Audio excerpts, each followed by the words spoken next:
जिस व्यक्ति में होता है ये गुण, उसके सामने झुक जाती हैं सभी शक्तियां। एक बार भगवान गौतम बुद्ध अपने शिष्यों के साथ किसी पर्वतीय स्थल पर ठहरे थे। शाम के समय वह अपने एक शिष्य के साथ भ्रमण के लिए निकले। दोनों प्रकृति के मोहक दृश्य का आनंद ले रहे थे। एक बार भगवान गौतम बुद्ध अपने शिष्यों के साथ किसी पर्वतीय स्थल पर ठहरे थे। शाम के समय वह अपने एक शिष्य के साथ भ्रमण के लिए निकले। दोनों प्रकृति के मोहक दृश्य का आनंद ले रहे थे।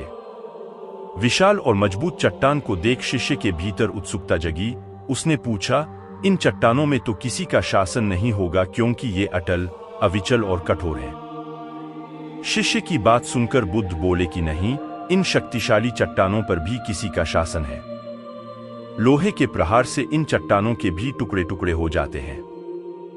इस पर शिष्य बोला, तब तो लोहा सर्वशक्तिशाली हुआ।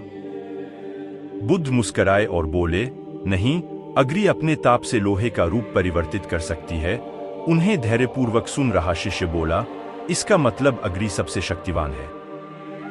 बुद्ध ने फिर उसी भाव से उत्तर दिया, नहीं, जल अग्नि की उष्णता को शीतलता में परिवर्तित कर देता है तथा अग्नि को शांत कर देता है। शिष्य कुछ सोचने लग गया। बुद्ध समझ गए थे कि उसकी जिज्ञासा अब भी पूरी तरह शांत नहीं हुई है। शिष्य ने फिर सवाल किया, आखिर जल पर किसका शासन है? भगवान बुद्ध ने उत्तर दिया, वायु का। वायु का वेग जल की दिशा को बदल देता है। शिष्य कुछ कहता इससे पहले ही बुद्ध ने कहा कि अब तुम कहोगे पवन सबसे शक्तिशाली हुआ। नहीं, पवन सबसे शक्तिशाली नहीं है। सबसे शक्तिशाली है मनुष्य की संकल्प शक्ति, क्योंकि इसी से पृथ्वी, जल, वायु, अग्नि इत्यादि को नियंत्रित किया जा सकता है। जीवन में कोई भी महत्वपूर्ण कार्य संकल्प शक्ति के बगैर असंभव है। इसलिए अपने भीतर संकल्प शक्ति का विकास करो।